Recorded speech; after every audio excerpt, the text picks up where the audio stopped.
This is your green bin, your FOGO bin. FOGO stands for Food Organics, Garden Organics. Your green bin is where you dispose of all your garden waste and food scraps. This is your kitchen caddy. Line your caddy with a council-supplied certified AS4736 compostable liner. Keep it in the kitchen to collect food scraps when you're cooking or cleaning up after meals.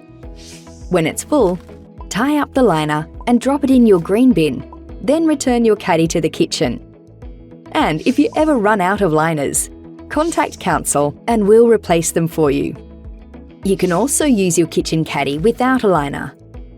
It's also okay to put your grass clippings, leaves, weeds and branches in the green bin. These items do not go in your caddy or green bin. Your green bin is collected fortnightly.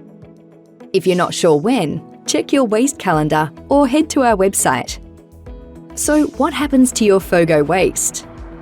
After it's collected, it goes to an organics waste processing facility where it's turned into quality compost so it can be used in farms, parks and gardens instead of going to landfill. Isn't that great? For more on what can or can't go in your green bin, head to www.fairfieldcity.nsw.gov.au/waste. Do the right thing. Use the right bin.